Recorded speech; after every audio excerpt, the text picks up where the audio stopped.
For those who don't know me, my name is Michelle Besso, and I'm president of PRSA Philadelphia. I wanted to welcome all of our members, future members, and students to tonight's program, our first of 2022. Change is scary good, messaging major changes to internal and external audiences with Jill Ivey. When a company makes a major change to its branding, product offerings, or corporate culture, a lack of messaging around it can literally make or break the organization. In this session with Jill, you'll learn how to identify your key messaging around major changes, determine the different audience segments that need to be kept apprised of the changes, and effectively map message to the audience. At this point, I'd like to turn things over to Rachel Forth, our Director of Programming, who will introduce Jill. Rachel? Hi, so Jill is a communications consultant, content strategist, vital editor, voice actor, and yoga teacher based in South Philadelphia. Jill served as editor to the now defunct city blog Philliest, through which she received a lot of pitches that were frankly pretty bad. Armed with the confidence that she could do better, even without any actual experience in PR, Jill got her first agency job in 2008, and she's been walking in and around the industry ever since, even if she doesn't actively pitch journalists anymore. The thing that ties all of Jill's work together is storytelling. She has 2 degrees in creative writing that she puts to use every day. She helps clients develop an authentic voice and works with them to create compelling narratives that resonate with their intended audience. And she helps her yoga students live their story their bodies tell. Today, she'll be talking to us about the stories we tell, both to internal stakeholders and to clients and customers when major change is afoot. So Jill, thank you for being here today, and we look forward. Thank you so much. All right, I'm just going to share my screen. Give me one moment, please. Okay, I think it looks like I'm sharing effectively, so we're going to go ahead and get started. Welcome to Change is Scary Good. Oh, we're not advancing. That's fun. Do you want to stop the share and start again real quick? Here's that. Are we? Let me just. I think it's okay now. Are we? Yes, you're good. Okay. Great. Thank you so much, Jess. All right. So by way of introduction, I'm Jill. As Rachel was saying, I help brands and their leaders tell their stories. I work with a lot of entrepreneurs as well as organizations. And the big thing that they all have in common is that they're ready to take their companies to the next level using a story-based approach to communications. My experience is kind of all over the place. I've worked in management consulting. I've worked at PR agencies. I've done fundraising and grant writing. Content strategy, I've taught, as Rachel mentioned, I also teach yoga. And I've used all of this knowledge that I've gained in the different fields of work to kind of get to where I am today. So that's why my company is called Dilettante, like dilettante with a J. Sometimes I'm a little bit too clever. So I do these things to amuse myself sometimes. So yeah, you can find me at writing for Broad Street Review, which is the second big Philly blog that I've been affiliated with. As Rachel mentioned, I ran Philliest for a couple of years, from 2005 to 2011, if anybody still remembers that site. I studied English at Penn. I have an undergrad in creative writing there, and then I got my MFA right across the river at Rutgers Camden. And even though my parents were very worried that these were useless degrees, I actually used them in all of the work that I do. And I found that knowing how to write as different people, as different characters, has really made me understand the way that my clients need to sound or need to write in order to get their messaging across. So we're going to talk about some of that. I want to start by telling you a story. Once upon a time, here we go. Once upon a time, I was hired to be the chief of communications and development at a nonprofit. And when I was hired, I was informed that the organization was already planning on going through a visual rebrand. That was decided that was not my decision, but I was going to be overseeing the entire process. And I've had plenty of clients go through visual rebrands before, so I kind of knew what to expect, but this was my first time where I was going to be heading the effort up. So baby's first rebrand, I had a budget of about $150,000, which is not that much when you think about big rebrands, but for a nonprofit with a $3 million budget, this was a huge expenditure. So everything really had to be perfect. And we did get a lot of things right. We did all of the things you're supposed to do, which, spoiler alert, I'll talk about in depth in a few minutes. But we involved people from all different levels of our staff. We pulled in our board. We held focus groups with a lot of our shareholders to make sure that the visual rebrand that we were working on resonated with them. We set a launch date that we knew would be resonant with our audience. And we wrote a blog post. We scheduled the photos to go out on Instagram. And because this was a nonprofit, we also got our appeal letters ready to go to coincide with our rebrand. And feedback on the new design was immediately positive. But, one of our regional directors had a series of information sessions scheduled for the end of the month where we did the relaunch or the rebranding. And all of the RDs would CC me when they were sending marketing materials out to partner sites. And so she copied me like she normally would on her correspondence with the hosts of these information sessions that she was going to be hosting. And each of those emails included an attachment with a flyer that did not have our $150,000 logo.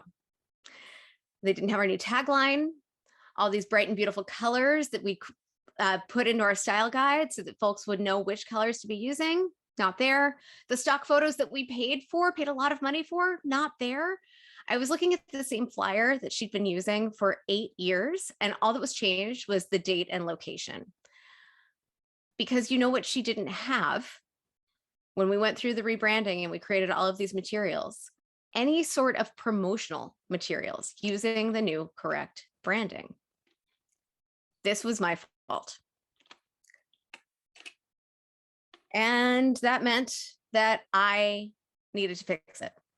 Even though I had pulled our staff into the design process and they knew that this new logo, the new rebrand was coming out, what I did not do a good job of was letting them know what the launch of the rebrand would mean for them specifically.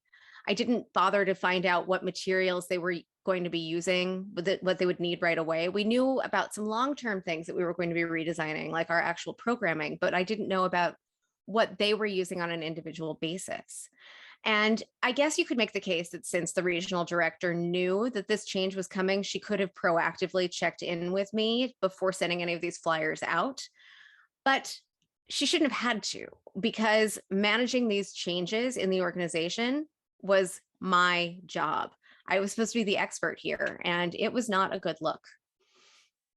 So I pulled an all-nighter because the host venues for these events, and by the way, the host venues for these events were all constituents of our organization too. So they had staff, probably staff that was receiving this email with the flyer with the old branding, who were on our mailing list and would have seen the announcement about our rebrand. So it was probably not a great look for us to be sending something like that to them either. And I couldn't just jump in and say, oh, sorry about that. We just sent you an old flyer, because it had the new dates and the new location on it. So I couldn't just do a oopsie wrong attachment because we didn't have a flyer. So I had to explain to everyone on each email that our regional director had sent what had happened. I had to cancel my dinner plans with my husband, and I had to find a designer who was willing to do the same so that we could have a flyer by the morning, or else our regional director was just going to tell the sites to use the flyer that they had. As mistakes go during a time of change, this was a pretty minor one. I called in a favor to a graphic designer friend, and we got the new flyers designed overnight, although we paid a premium for that job.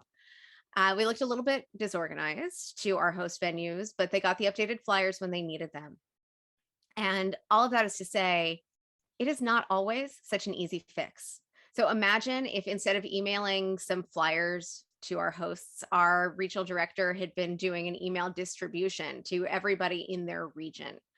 Or what if they'd been doing an ad buy? This could have been so much harder to fix. And it can happen to you because companies do this sort of thing all the time. They script their messaging and they make major changes, whether it's how they're talking to their employees or their clients or their customers. These changes can lead to bad PR. They can create a major financial hit. They can even be the downfall of an organization. So I learned my lesson, and I want to be able to spare you that pain. So let's talk about how. Do you have change planned in your organization? And I should just stop when I'm saying your organization. I acknowledge that a lot of the folks who are going to be watching this call perhaps are working for an agency. And so that your organization is going to be your client and the messages you'll need to impart to your client. But for simplicity's sake, I'm just going to talk about your organization. So we can all just, for the next half hour or so, imagine that we are working for the organization directly rather than consulting to it that is going through a change. So it's going to be really rare for there to be a situation in which an organization can make a change with no consequence. If you have ever been able to make a change without anybody noticing, congratulations, because you've basically won the lottery and it's probably not going to happen again. Even the smallest businesses that have not a huge audience, not a huge public face to the organization, probably have a couple of customers who will have very strong feelings about any change that a business makes. So what kind of changes are we talking about here? Oops, that advanced twice. There we go. So this is just a partial list of the major changes that might necessitate some of the lessons that we're going to be going over today. Some of these are changes to an organization that will require internal communication, and often PR winds up jumping in and helping with internal comms too. Some of these are going to require external communications, which I know you are all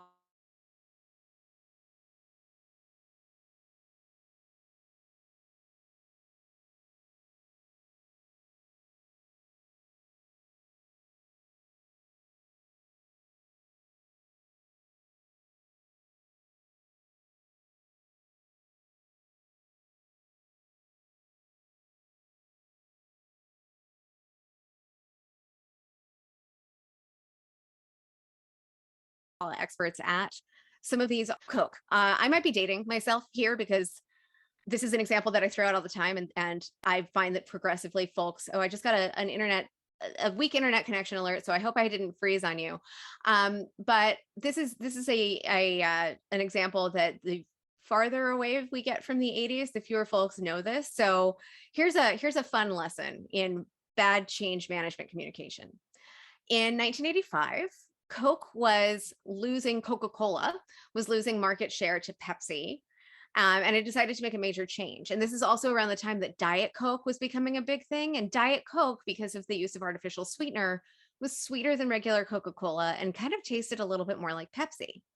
So Coca-Cola Company looked at the success of Pepsi, looked at the success of Diet Coke, and decided to release Coke, not Coca-Cola. The thing is, it was not going to be an additional product. They were seeing it as a replacement for the original Coca-Cola recipe. And it was going to be sweetened with corn syrup rather than sugar, which naturally is sweeter depending on the amount that you use. You have to adjust your quantities. People at Coca-Cola were super excited that this was happening. People in the industry, in the beverage industry, were really excited. Beverage industry analysts, I should say, although I'm sure that some of the other beverage companies got very excited when this failed. But who was not excited? The people who actually drink Coca-Cola.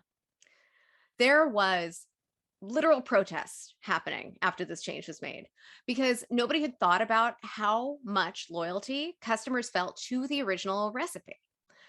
It took 7 months for Coca-Cola Classic to return, and the company actually had to create a new brand for its legacy product. That Coca-Cola Classic edition that you see now did not exist before 1985. This is the #1 case study for now, how not to handle change.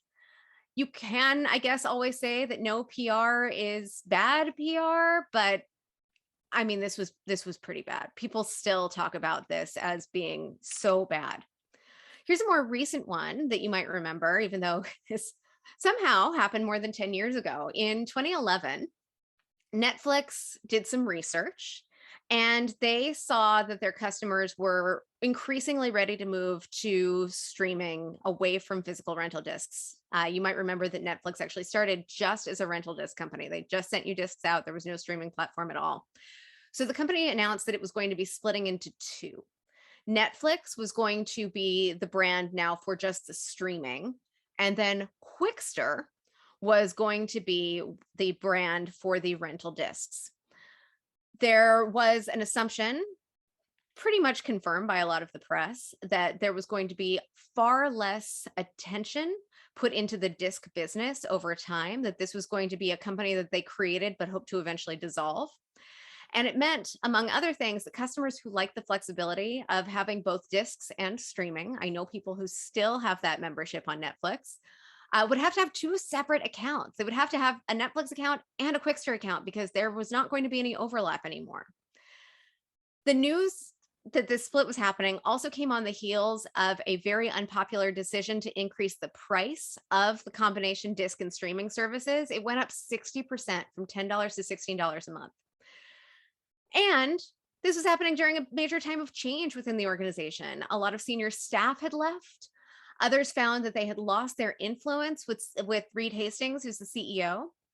And Hastings had presented this plan to split Netflix into two to company execs just as a hypothetical idea. And then the next thing you know, he just decided, let's do it. And he picked a CEO for the new company and started spinning out operations. It was a totally unilateral decision without discussing with other leadership, without discussing with the Netflix board.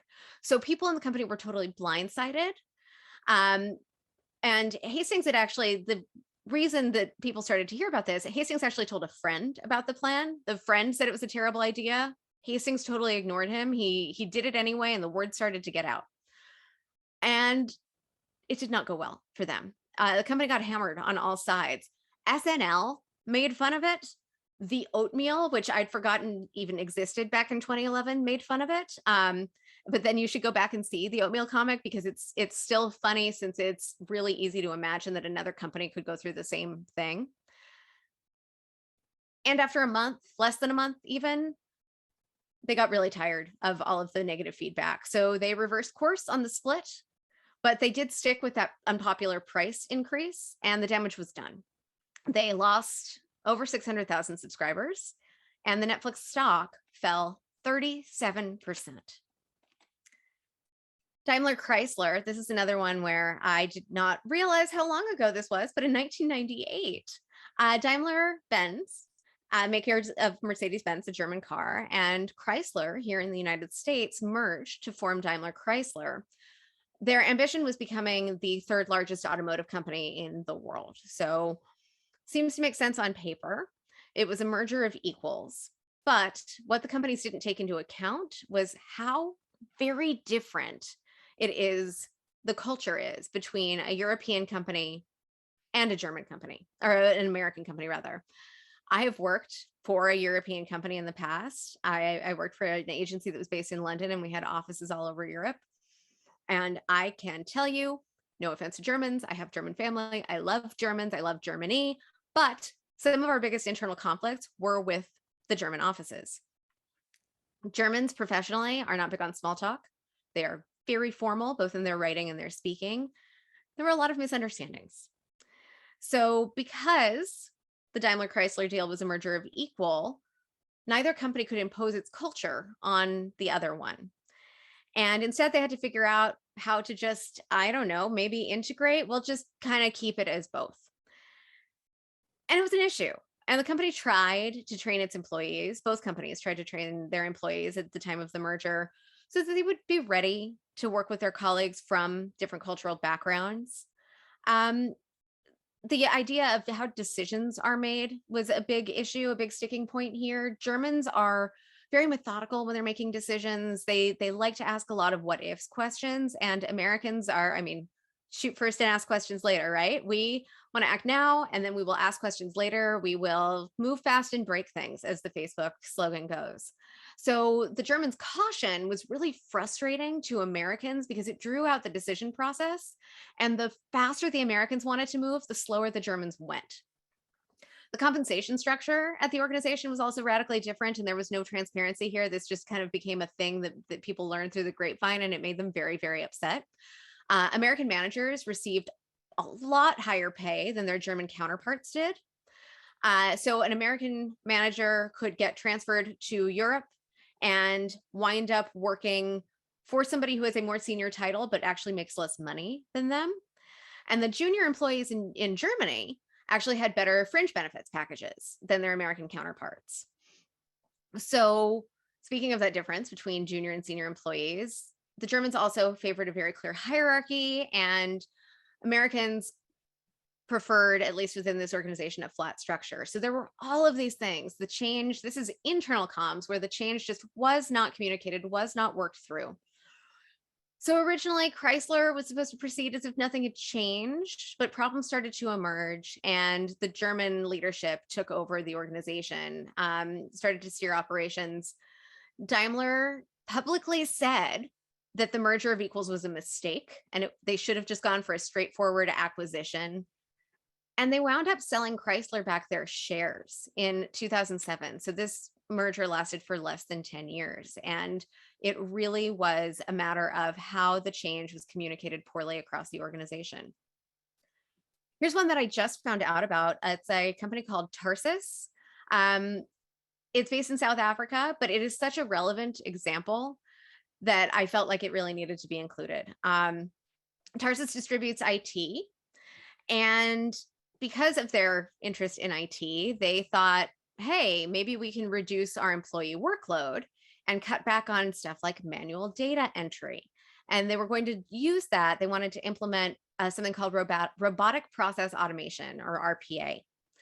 They had no plans of replacing people with robots. They just wanted to take tedious work away so their employees could spend their time doing work that couldn't easily be automated, the work that they were actually hired to do.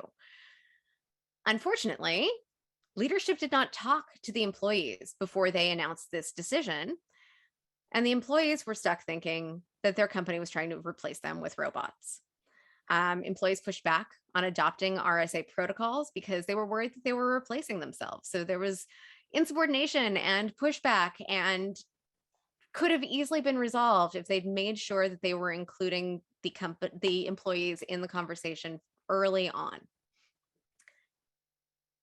And then this is a more recent one. IHOP, International House of Pancakes, flipped to IHOB. And I should thank Rachel for reminding me of this one.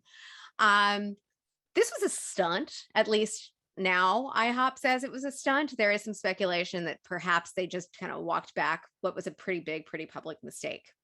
But even stunts do require a certain level of change management communication. And they can really go very, very poorly. In 2018, IHOP announced it was just going to turn that P upside down and make it IHOB, and the lowercase b, because that's what the P looked like, made it like that was strange too. So IHOP was International House of Burgers. The idea behind this change, whether it was a stunt or not, was to get people talking about the fact that IHOP didn't just serve breakfast foods. I've been to IHOP in the middle of the afternoon and people are still eating pancakes. So I think a lot of people were not aware, probably, that IHOP served burgers. And so they wanted people to check out the menu, and they decided they were going to make this change to promote the fact that they sold burgers and other things. And in their defense, it did get people talking. You'll see here people talking about it. But the problem is, they're not necessarily saying nice things about it. It was trending, but what didn't happen here was that it didn't actually make people want to go to IHOP. There was no change in according to YouGov did a survey, and there was no change in the actual interest or intention that people had to go to IHOP. And this was such a blunder. People still, these were screen grabs from yesterday. People are still talking about IHOB and what a weird, strange, poor decision that was. I have so many more examples. It is amazing how many times companies get this wrong, either internally or externally, or sometimes both. There was the Sci-Fi channel changing to SYFY Sci-Fi, and it was mocked and it stuck to its guns. There was the time that Tropicana orange juice decided to get rid of the orange with the straw that's on its packaging design. That was beloved, and people were so upset and they had to walk that back too. A couple of years ago when Uber did a visual rebrand and their founder orchestrated the whole thing and didn't talk to anybody about it and just decided to launch it. There's also every unceremonious surprise ousting of a Silicon Valley CEO or any sort of other big staff shakeup that is not communicated well internally and winds up making the press. So all of that said, let's talk about how we can do it right, because there are plenty of ways actually to do it right. Before we go on, I do want to just mention something about publicly traded companies, because a lot of what I'm about to say is hard, if not impossible, to do when you are working with a publicly traded company. There are regulations around the timing of big announcements and who can know what when. So there are going to be a couple of things that I do mention here that will be applicable to publicly traded companies. But the biggest thing that I can tell you is that if your company is public and you are planning on making any sort of major change, whether that is a change that is really only going to affect your employees internally or something that you're planning on pushing out to the entire world, make sure that your corporate attorney, your corporate counsel is consulted frequently during the process of developing the communications that you're coming up with here, because you can really get into trouble with the government if you're a publicly traded company and you don't handle this sort of situation well. So nobody really wants that. Regardless of whether you are public or private, though, when you are getting ready to make this change, teamwork is going to make the dream work. So we've got Go Bayside there. Again, I'm dating myself with some of these gifts, but that's okay. So you want to make sure that you're not operating in secrecy when you are getting ready to implement big changes. So you should make sure that people from all levels of the company are informed early in the process. Bring them in, ask their opinions about things, see if there's anything that they have noticed that could actually potentially change your plans. These people represent your company to the outside world and to their colleagues. So if you make it clear from the beginning that people from the organization, from all levels of the organization, were involved in the decision-making process that led to this change, if that is effectively communicated in your messaging at the time of the change, it says a lot about the fact that the organization cares about the people who work there and or cares about its constituency. You should be thorough and transparent in communicating any of your decisions. And if your broader organization knows that changes are happening, keep them posted a couple of times. When I went through that visual rebranding process, one thing that I definitely did right was making sure that the entire organization knew a couple of times, here's where we are in this process, so that it wasn't just a huge surprise when we actually launched it. You can do this over Zoom, where you can answer questions in real time and follow up with an email, or you can just communicate it in writing. The word of caution with only doing your communicating in writing is that people miss emails. So you'll want to make sure that you do something to make sure that folks actually receive the message. You are absolutely going to find there will be people in your organization who do not like the idea of change. It does not matter what kind of change. You might just be deciding to change the toilet paper that you use in the staff bathroom. It doesn't matter. They're not going to like it. Hopefully that is not a process that needs change management, but it might be. So you should anticipate pushback for any sort of change and be ready to help bring the team on board with the changes. This might entail explaining the thinking behind the changes and the exciting results that will come of those changes and how you arrived at that final decision. Also do a content audit. Don't make my mistake. Find out from your sales team and other marketing folks who weren't involved in the change process what materials they use regularly that are going to need to be changed or updated based on these major changes in the organization. You should have some sort of transition plan if you're implementing change. This is going to be helpful if you're doing things like name changes. One thing that is very helpful here is that if you are changing the name of your company, in your logo, your new logo, make sure you've got a little line there that says formerly known as your old company name for the first 6 months to a year after you rebrand, because otherwise people will show up at a trade show and they will walk right past your company because they were looking for your old name and they've missed you and you've missed an opportunity. On the day of your announcement, you want to create excitement if it is appropriate to do so. So like, don't throw a big party on layoff day. But within your internal organization, make sure that everyone feels like they're part of the team and that this is a milestone that you have all arrived at together. If you are a public company, these changes often need to happen at the flip of a switch. But if not, try to give people on your team time to adjust to changes before they go out to your broader constituency. And don't just deliver the news and go into hiding, especially if it's bad news. Don't go into hiding. Make sure that you're available for questions after the change takes place. So you've done your initial messaging, and then part of that messaging is that you will be available to answer questions, and then you are available to answer questions. Especially if your employees might feel blindsided. This is especially true in major personnel shakeups or news like acquisitions and mergers, where people on your team might feel really worried about what comes next for them personally. Your employees might feel really raw after a change, so you need to make sure that you're greeting them with empathy. If the news that you are sharing is going to go public, you also need to make sure that your team is ready for what that means. So there's some extra legwork that you'll have to do.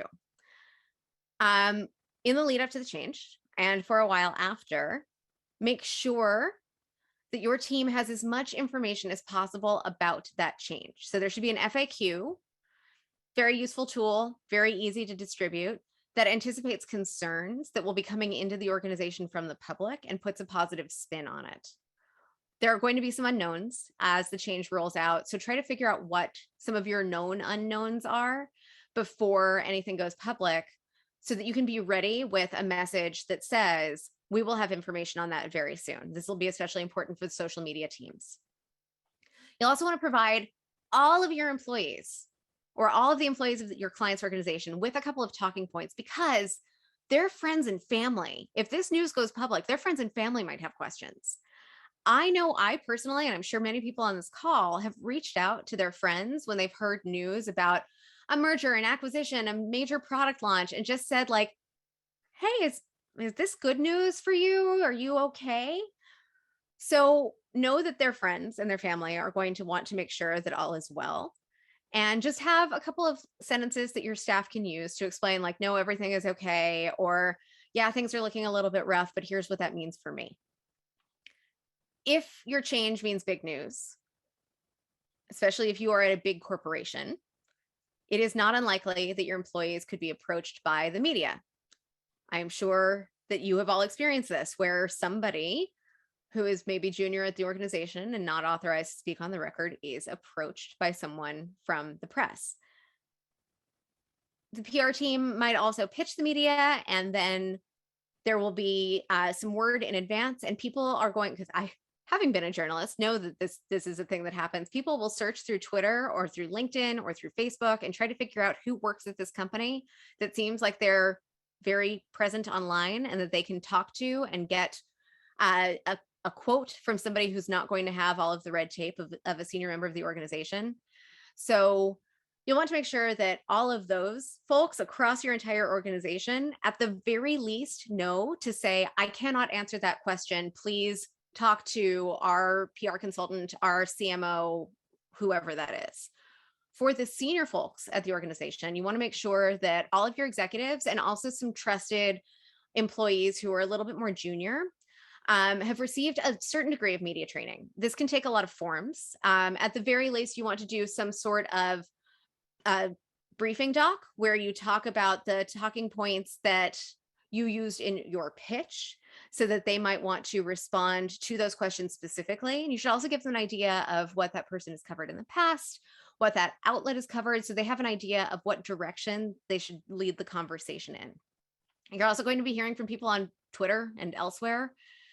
And if you anticipate some of their questions and concerns and complaints and kudos, because there will be all of these things, make sure that you have a script for your social media team so that you're not waiting for responses to get approved after they've already been written. You want those responses to be able to come out fast. That's just the speed social media works. Otherwise, the narrative around this change can easily get away from you. And if you keep the line of communication open so that your execs and your social media team are in a good place of trust around the messaging around this change, your social media team can handle the bulk of the replies to these messages they're receiving. And you can decide in advance what sort of tone you are going to allow them to take with these replies. In their defense, IHOP did a great job with this when they announced the IHOP thing. They had their social media team responding to tweets, sometimes being kind of funny, sometimes a little tongue in cheek, always very rapidly. And it always sounded like a consistent voice. So it sounded like there was one person or one organization who was on the other side of that keyboard. So when you were talking about externals, we were talking there about how to prepare your internal team for the external relations. Then you're going to be going out to the public, and you want to make sure that you're not operating in a vacuum. This is especially true if you have the sort of business where you really try to have a relationship with your customer or client base. If you are making the sort of change that customers are going to care deeply about, make sure you're talking to them. And beyond that, before you even launch the change, talk to your existing and prospective customers beforehand, have a focus group, find out how they feel about this direction you're taking, and also find out if there's something that you're not doing that you think that they need. Projects can get killed by focus groups. You might have decided that there is something that you are going to build, create, or launch, and you have a focus group, and the focus group says, no, we don't need that feature. And then you don't have to do it. It's much better to cancel something before you launch it, save yourself the time and money and embarrassment of a bad launch, and instead you can go back to the drawing board at an earlier phase. And then once the change is launched, you should also communicate with your constituency and find out what they think of some of these changes. Talk to them early and often. It can be very easy to kind of get lost in these conversations. So always make sure that you've got some guardrails in place when you're going to be talking to your external audiences. And if you're finding that you're getting the same questions over and over again, think about a public-facing FAQ or a video that will answer some of those popular questions and take the burden off of your employees. Separate from that, you want to make sure that you understand and that everybody in your organization understands you are not going to be able to please everybody, and you should not try to please everybody. Take your feedback, the valuable stuff, do something with it. The stuff that is not valuable to you, throw it out. That's okay. Don't throw out the things you don't like. Those can be very important things to hear. You're not always going to like what your customer says. And you should think about why. You should sit in that discomfort, because sometimes the customer is correct in their criticism. But if they're being negative for the sake of being negative, delete it, walk away, don't respond, don't worry about it. This is true, don't read the comments sort of situation here. And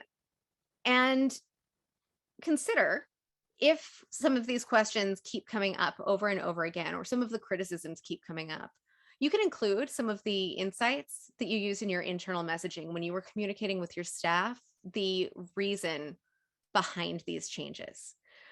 Sometimes that's all it takes for somebody to say, hey, you know what? I actually kind of like this change after all. And then you should spread the news. You want to make sure that you are excited if you have something good to share. Make it seem like it is the biggest thing that your company has ever done as far as the public is concerned, even if you have something bigger planned for 6 months from now. And at the same time, if the news is not good, don't try to downplay it. You don't have to share every single detail when I tell you to be transparent, but you should at least try to be honest and not hide things that people really need to know. If your messaging is consistent across all of your platforms, this is email distribution lists, ad buys, your social media, any brick and mortar advertising, if you're a brick and mortar company or your client is, you want to make sure that the messaging includes some of this explanation, as I was saying before, to help your customers maybe become a little bit more comfortable with change. And you should do it confidently. So even if you are shaking on the inside, and especially if your news is bad, be confident, put your confident face forward, shake inside all that you want, but know that you can easily lose your audience's trust if they start to lose trust in you. Make sure that your news goes out to everyone on every platform all at once. Don't send a teaser on Twitter and then 3 days later follow it up with an email. Just get it all out there. Some folks are going to miss it, especially on social media. You're going to need to repeat this messaging, not word for word. Never, ever do that. But have a week's worth of content, at least for your social channels, so that you are able to communicate these changes and make sure that people see these changes. Unless the change is bad, maybe sometimes it's okay if that news gets buried a little bit. You don't have to repeat the news that your CEO has decided to leave the organization on no notice. That's fine. You can say that once. Maybe for the best that it's stuck in someone's spam filter. And as I mentioned before, but I want to come back to this, sometimes the news that you think is really internal is going to be circulated publicly. Think about all of the times that a company has gotten acquired and there has been a memo coming around from the new management talking about how they're going to shake up the organization, and somebody has posted that memo to, you know, a TechCrunch or some other outlet that is going to lambast the now parent organization for making all of these changes that are affecting their staff in a negative way. Assume that anything that you send to your internal team could potentially be external, and make sure that you're ready to answer questions that you weren't expecting to have to answer. So you might not have been planning to go to the press with some of these changes, but the press might still find out. And as PR professionals, I think all of you are very equipped to help your clients or your organizations figure out how to be ready for these types of questions. If your feedback is overwhelmingly bad, you should think about what that means, especially if it's overwhelmingly bad on a leak. But if you just have a little bit of bad feedback, but most things seem neutral, or even better, most things seem good, forget about that bad feedback, because your negativity is going to trickle down to others in the organization. It's going to spread out. It might turn into some bitter subtweeting from people on your staff, and you just want to avoid that. So be prepared to address criticisms that arise after this news goes public, if somebody surfaces them, but also don't let the bad things get to you. And that is it. Again, I'm Jill Ivey. My company is Dilettante Creative. Here's how to contact me. I also have a weekly newsletter called Puppies in Politics that if you are interested in hearing me talk about the state of the world and then see cute pictures of animals, you can subscribe to that on that link as well. Thank you, Jill. Thank you, Rachel. This was great. So just a reminder, if anyone has questions, you can put them in the chat now. I want to ask a question about, obviously this is, a huge thing to plan, and a lot of people do get an outside agency. How do you ensure your internal PR, comms, marketing department works with an agency well? That's a really great question. Some organizations are not big enough to support a marketing team at all. And in those cases, they really are going to rely on the agency to be their guides through this process. Other organizations that do have internal marketing and communications team, this might not necessarily be something that they've gone through before. So hopefully the agency that they're working with has some experience in this venue and can kind of help the internal team figure out how to make sure that this is managed in the long term. If you have engaged an agency specifically for the campaign around this change, it's going to be especially important that at the end of that period, when everything is launched and has been announced, that the PR team doesn't just disappear, that there is some sort of historical documentation of all that's gone on, because in 6 months, there might be something else that comes up and you will need to go back to the same reporter who your PR folks were talking to, but did not cover your change at the time, to say, hey, I know that you were interested when we said that we were doing this, but you don't cover rebrands. But now we're actually launching a new product and we thought that we would give you the first warning. So you have to make sure that your PR agency, whoever you're working with, is willing to share that information at the end of their time with you.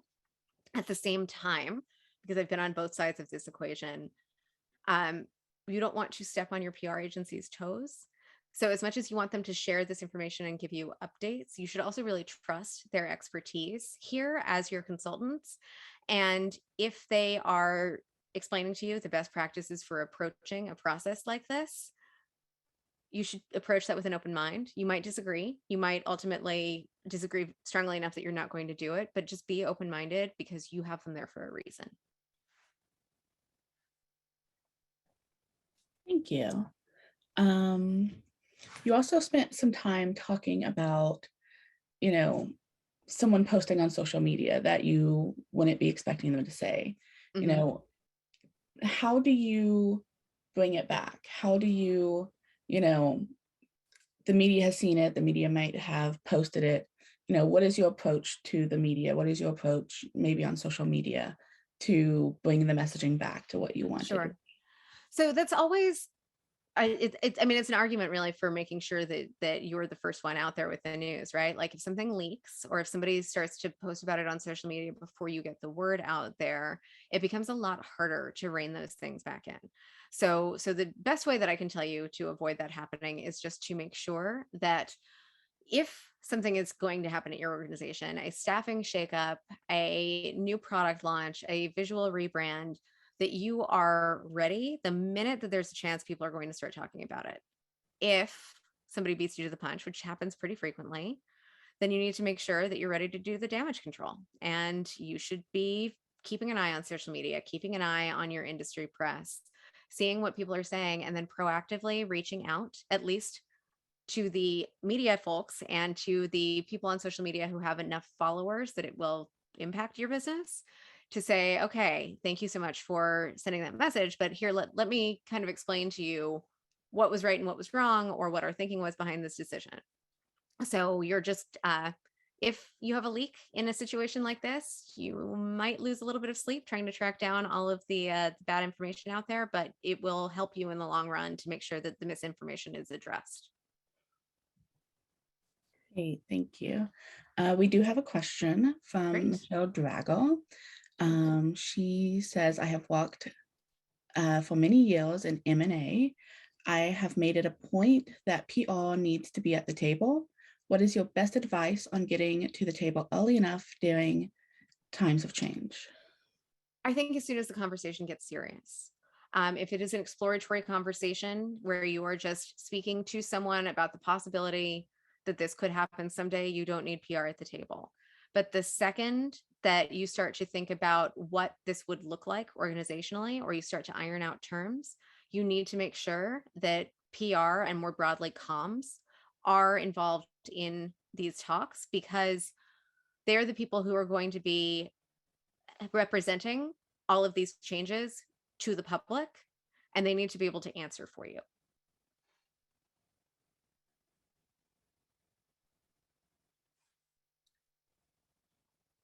Does anyone else have any other questions tonight for Jill? If not, thank you, Jill. And I'm going to hand it back over to Michelle. Thank you so much. Thanks, Jill, and thanks for everybody for attending tonight's event. I really hope you got a lot out of it. I know I did. We have a lot of fun programming coming up in the future, so please continue to check our website and social media for updates. And if you're not a PRSA Philadelphia member, we would love for you to become one. Please visit our website for membership information. And if you have any questions or suggestions, feel free to email me at president@philly.org. Thanks, everybody, and have a great night.